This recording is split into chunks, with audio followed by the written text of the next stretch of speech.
ఇప్పుడు అల్లు అర్జున్ అరెస్ట్ అనేది నేను మనస్ఫూర్తిగా అది అనైతికమని సబబు కాదని ఖచ్చితంగా అంటున్నాను. ఎందుకంటే దానికి అనటానికి ఉన్న కారణాలు నేను సినిమా వాడిని కనుక మా సినిమా హీరో కనుక సమర్థించటం కాదు.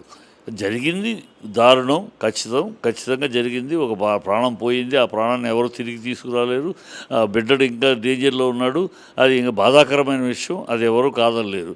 ఆ బాధాకరమైన విషయం మోరల్గా తను 25 లక్షలు ఇచ్చాను, ఇంకా వాళ్ళకి అండగా ఉంటాను, ఆ పిల్లాడి విషయంలో కూడా నేను ఫుల్గా తోడుగా ఉంటాను కనుక అన్నీ చెప్పాడు. అది మోరల్గా జరిగింది. కానీ ఇక్కడ ఇన్సిడెంట్ జరిగినప్పుడు ఇన్సిడెంట్కి బాధ్యులు ఎవరు? పోలీసులకు ఇన్ఫర్మేషన్ ఇవ్వలేదన్నారు. ఎవరు ఇవ్వాలి పోలీసులకు ఇన్ఫర్మేషను? మేనేజ్మెంట్ ఇవ్వాలి కదా.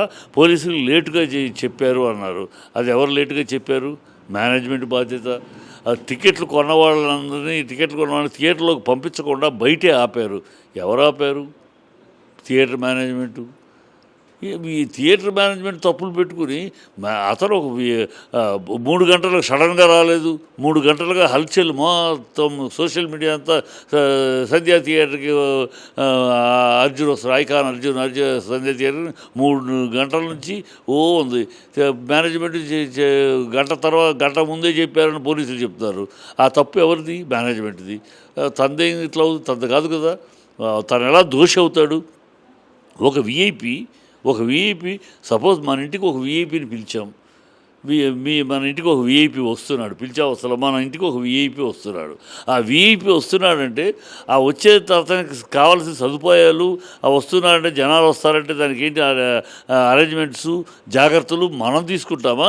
వచ్చే విఐపినే మీరే అన్ని అరేంజ్మెంట్స్ చేసుకున్నారని చెబుతామా? ఎంత హాస్యాస్పదంగా ఉంది ఇది. అతను వస్తే అరేంజ్మెంట్ చేయాల్సింది వీళ్ళు. థియేటర్కి రావడం కొత్త కాదు. ఆర్టిస్టులు కొత్త ఫస్ట్ డే థియేటర్కి రాకూడదు సెలబ్రిటీస్ అని ఎక్కడా మన చట్టం లేదు. ఇది రామారావు గారి పీరియడ్ నుంచి ఈ సెలబ్రిటీస్ థియేటర్కి వెళ్ళటము ఫస్ట్ డే రిలీజ్కి ఆనవాయితీ. అలాగే ఇదే సంధ్య థియేటర్లో ఎన్నోసార్లు వచ్చారు. మేనేజ్మెంట్ జాగ్రత్తలు తీసుకుంటుంది. ఇవాళ జాగ్రత్తలు తీసుకోలేదు. అలక్ష్యమా లేకపోతే ఏ కారణమో పోలీసు పెట్టాలని డబ్బులు కట్టాలని డబ్బుల కోసం కకృతి పడ్డారా లేకపోతే ఏమిటో తెలియదు. కానీ మొత్తం మీద it is they did a mistake.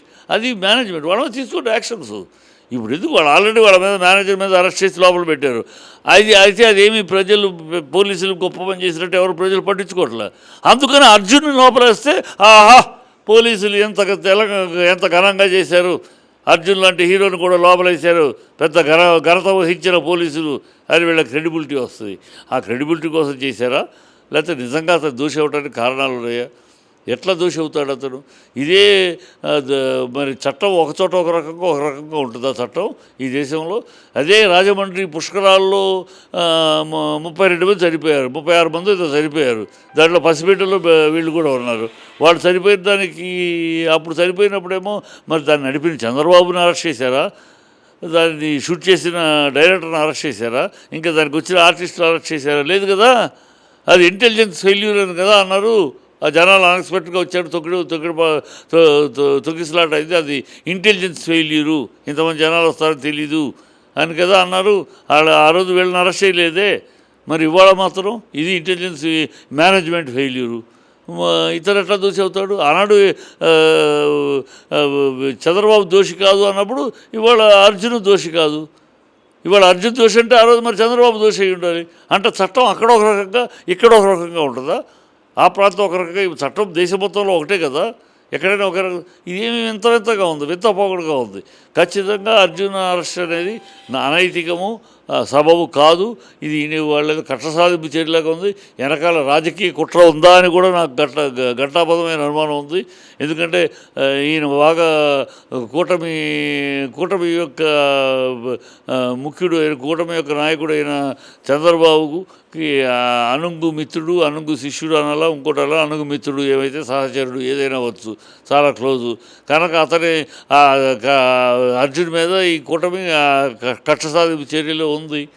So కక్ష సాధింపు చర్యలు వాళ్ళ కోసమని ఇక్కడ ఈ ప్రభుత్వం సహకరించిందా? వాళ్ళ కక్ష సాధనకి, వాళ్ళ రెడ్ బుక్ కక్ష సాధింపుకి వీళ్ళు సహకరిస్తున్నారా?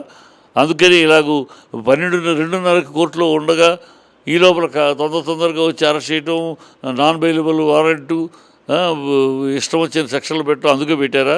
ఆ తీర్పు వస్తే చేయలేము, వీళ్ళు ఎట్లాగైనా లోపల పెట్టాలి, ఎలాగైనా అరెస్ట్ చేయాలి, ఒక గంట లేదా 2 రోజులైనా ఉండాలి అన్న తాపత్రయం కనపడుతుంది తప్పితే ఒక విధానము, ఒక చట్టము, దాని విధానం కనపడలేదు. So it is totally something fishy, it is అనైతికం, ఇది సబబు కాదు. ఇప్పుడు చిరంజీవి గారు వచ్చారు, సంతోషం, ఎప్పటికైనా ఆయన వచ్చారు, సంతోషమే. చిరంజీవి గారు రావటం వల్ల మారేది ఏముందో, చేరేది ఉందో ఉండదు. చిరంజీవి గారు చెప్పటం వల్ల కూటమిలో ఎవరు వింటారు? కూటమి ప్రభుత్వం వినరు, ఇక్కడ ప్రభుత్వం వింటుందా? వినదు. ఇక మెగా ఎన్ కన్వెన్షను కూల్చినప్పుడు ఏముంది, ఏం చేయగలిగాం? ఈ స్పందనలు ఓకే, మోరల్గా మేనలుడు కనుక ఆయన స్పందించారు, దానివల్ల పెద్దగా ఆయన స్పందించడం వల్ల పెద్దగా ఏదో తేడా వచ్చేది ఏం కనపడదు కూడా. ఎందుకంటే పోలీసులు అత్యుత్సాహం అన్నాక అర్జున్ అరెస్ట్ చేసినప్పుడు చిరంజీవి మాటకు పిలుస్తారా? చిరంజీవి గారు పోలీసులతో మాట్లాడతారా? కమెంటు ఏదో స్టేట్మెంట్ ఇస్తారు తప్పితే పోలీసులతోటి కానీ లీగల్గా మాట్లాడతాడు. లీగల్గా అరవింద్ గారే ఉన్నారు కదా, అరవింద్ గారు చిరంజీవి గారికి మాట్లాడినా చిరంజీవి గారికి కూడా అరవింద్ గారికి చూడాలి కనుక అరవింద్ గారు చూసుకుంటారు, ఆయన సమర్థుడే చూసుకుంటాడు. కానీ ఇది చూసుకుంటానికి కూడా అవకాశం లేదు. కావాలని శుక్రవారం, శని ఆదివారం లీవ్, కోర్టు ఉండదు, శుక్రవారం కేసులు పెట్టేసి 2:30కి ఒక పక్క హీరింగ్ ఉంది. ఆ హీరింగ్ వచ్చి ఆ జడ్జి ఆ తీర్పు ఏమొస్తుందో కూడా చూడకుండా, వెయిట్ చేయకుండా తొందరగా చేశారంటే it is a pre planned murder లాంటిది. ప్రీ ప్లాన్డ్, ఒక ప్లాన్ ప్రకారం పైనుంచి ఎక్కడి నుంచో వీళ్ళకి ఇన్స్ట్రక్షన్స్ వస్తే చేసిన పద్ధతిలో కనపడుతుంది. అది ఆ ఇన్స్ట్రక్షన్ ఏమైనా ఇచ్చారా, ఇస్తే ఎవరు ఇచ్చారు, ఈ మనకు వివరాలు తెలియదు. బట్ A+B లెక్క వేసుకుంటే 1+1 లెక్క వేసుకుంటే తెలిసిపోతుంది. ఇది ఒక ప్లాన్ ప్రకారం జరుగుతుంది, ఒక కక్ష సాధింపు చర్యగా జరుగుతుంది. ఎక్కడి నుంచో ఏదో ఫోర్స్ ఉండబట్టే పోలీసులు ఇలాంటి చట్టాన్ని ఇష్టం వచ్చినట్టుగా ఇంటర్ప్రిట్ చేస్తున్నారు. పోలీసులు గతంలో తొక్కిసలాట జరిగినప్పుడు ఎలాంటి కేసులు పెట్టారు, ఏం పెట్టారు? అన్ఎక్స్పెక్టెడ్గా జనాలు వస్తే తొక్కిసలాట జరిగినప్పుడు రాజమండ్రి కేసు అప్పుడు ఏం పెట్టారు, పుష్కరాలప్పుడు, ఇప్పుడు ఏం పెడుతున్నారు? దానికి విరుద్ధంగా ఉంది. ఇవన్నీ చూస్తామంటే there is something fishy. Legal step తీసుకుంటారమ్మా, లీగల్ స్టెప్ ఉంటుంది, అది పెద్ద విషయం కాదు. తీసుకుంటారు. కాకపోతే వీళ్ళ ఇదేంటంటే 2 రోజులు జైల్లో పెట్టాలి అన్నది కనపడుతుంది. అందుకనే శుక్రవారం వచ్చారు. శుక్రవారం వచ్చేసి 2:30 హీరింగ్ ఉండగా కూడా తీసుకెళ్ళిపోతున్నారు. అంటే హీరింగ్ వచ్చి తీర్పు ఇచ్చినా కూడా, కోర్టు తీర్పు వాళ్ళు 4 గంటలలోపు ఇచ్చినా కూడా అది ఆ కోర్టు నుంచి తీర్పు ఇచ్చినాక అది నోటిఫై అయ్యి వీళ్ళకి వచ్చేటప్పటికి సాయంకాలం అవుద్ది. సాయంకాలం 6 దాటిపోద్ది. 6 దాటిపోయినాక రిలీజ్ చేయలేరు. సో శని ఆదివారం 2 ఉండాలి, మండేనే రిలీజు. ఇవన్నీ ఇంత టెక్నిక్గా కనపడుతుంది పిక్చరు. వాళ్ళు 2:30కి కోర్టు వచ్చినా కూడా ఎందుకని ఇప్పుడు చేసేసుకెళ్ళిపోతున్నారంటే, ఆగితే 4 గంటల దాకా ఆగినా అప్పుడు తేలిపోతే ఏం చేయలేరు. కానీ ఇప్పుడు ఎందుకు అరెస్ట్ చేశారు? 2:30 కోర్టులో హీరింగ్ వచ్చి 4 గంటలకు తీర్పు వచ్చినా కూడా అది 4 గంటల తీర్పు అనౌన్స్మెంట్ వస్తుంది. కానీ అనౌన్స్మెంట్ని బట్టి యాక్షన్ తీసుకోలేరు. అనౌన్స్ చేసినాక నోటిఫికేషన్ నోట్ చేసి వెళ్ళాలి, జైలుకి వెళ్ళి అప్పుడు రిలీజ్ చేయాలి వాళ్ళు. అది 6 గంటలు అయిపోద్ది. అది టైప్ అయ్యి వచ్చేటప్పటికి, నోటిఫై అయ్యి వచ్చేటప్పటికి 6 దాటిపోతే చీకటి. 6 తర్వాత జైల్లోంచి ఎవరిని రిలీజ్ చేయరు. సో 6 రేపు శనివారం, ఆదివారం, మండే. సో ఇట్లా 2 రోజులైనా ఉండి వాళ్ళ గొల తీర్చుకున్నట్టు అయిపోతుంది. వాళ్ళు తృప్తి పడతారు. అందుకే కనపడుతుంది, అందుకే చేస్తున్నట్టు కనపడుతుంది ఇవాళ. ఎందుకంటే ఇప్పుడు తీసుకెళ్ళారు, అర్జెంటుగా హాస్పిటల్ తీసుకెళ్ళారు. అక్కడ నుంచి కోర్టులో ఇమీడియట్గా వాళ్ళు 15 రోజులు రిమాండ్ అంటారు, లోపల పెడతారు. రేపు కోర్టు తీర్పు వస్తుంది, వచ్చినాక అప్పుడు రిలీజ్ చేస్తారు. ఈ లోపల వెళ్ళిపోతారు. వెళ్ళిపోయి కూర్చోలో అదొక ఆనందం పొందేస్తారు. దీన్ని ఎవరైతే ప్రీ ప్లాన్డ్గా వెనకాల ఉండి తోసిచ్చేస్తున్నారో వాళ్ళ ఆనందం కోసం కుట్ర జరుగుతుంది, కుట్ర జరిగింది ఇది అని నా గట్టి అనుమానం. అతను కూడా ఇర్రెస్పాన్సిబుల్ ఫాదర్.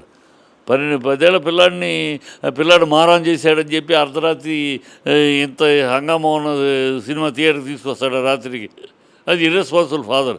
కాకపోతే భార్యను పోగొట్టుకుని బిడ్డని కష్టాల్లో ఉన్నాడు, ఆయన మీద కామెంట్ చేయకూడదని సమాజం ఊరుకుంటాను తప్పితే, లేకపోతే ఆయనది తప్పే. ఈ తప్పులు సరే ఇవన్నీ పక్కన పెడితే తప్పు అయినా సరే, మనిషి పోయినప్పుడు మనం ఆ తప్పు ఒప్పులు చూడలేం. మనిషి ఆయన తప్పుల్లో ఆయన ఒక కారకుడైనా తప్పు జరిగిన దీంట్లో ఆ తండ్రి ఒక కారకుడే. ఈ మేనేజ్మెంట్ తప్పులు ఎంతో, ఈ క్రౌడ్ ఎంతో, అతను ఒక కారకుడే. అయినా సరే భార్యను పోగొట్టుకుని బిడ్డను కష్టాలు పెట్టుకున్నాడు, అతని గురించి కామెంట్ చేయకూడదు కనుక మాట్లాడలేదు. కానీ ఇట్ ఈస్ మోరల్గా అర్జున్ ఏం చేయాలో చేశాడు, ఇంకా చేస్తానని చెప్పాడు. ఇది కేవలం దీంతో ఎండ్ అని చెప్పలా, 25 లక్షలు ఎండ్ అని చెప్పలా, ఇది ఆరంభమే. పూర్తిగా అండగా ఉంటాను ఆ కుటుంబానికి, ఆ పిల్లాడి విషయంలో కూడా పూర్తిగా నా బాధ్యత తీసుకుంటాను అని చెప్పాడు. ఇంకా వాట్ ఎల్స్? ఆ మేనేజర్ని అరెస్ట్ చేస్తే కూడా ఎవరికి అడ్రస్ లేదు. మీకు తెలుసా మేనేజర్ని అరెస్ట్ చేసినట్టు? మీకు తెలుసా? తెలీదు. అందుకని ఈ పోలీసు బాధ. మనం యాక్షన్ తీసుకున్నప్పుడు ఎవరికి పబ్లిక్లో పెద్ద తెలియదు. సో ఇలాంటి అర్జున్ లాంటి ఒక స్టార్ని వేసామంటే మొత్తం తెలిసిపోతుంది. తెలంగాణ మొత్తం ఆహా తెలంగాణ పోలీస్ ది గ్రేట్ అనే పేరు, క్రెడిబిలిటీ వస్తుంది. ఆ క్రెడిబిలిటీ కోసం చేస్తున్నారు. అలాగే పక్క ప్రభుత్వం కూడా, పక్క రాష్ట్ర ప్రభుత్వం కూడా ఈ చీఫ్ మినిస్టర్కి చాలా అన్యోన్యమైన ముఖ్యమంత్రి. చాలా ఓటుకున్నట్టు కేసులో కూడా ఇద్దరు చాలా బంధువులు కదా, ఓటుకున్నట్టు కేసులో కూడా ఇద్దరు మంచి స్నేహితులు కదా ఓటుకున్నట్టు కేసులో. సో అతని బంధుత్వం అంత స్నేహం ఉంది కనుక ఆ కూటమి కోసం ఈయన సహకరించినట్టు ఉన్నాడని నాకు అనుమానం.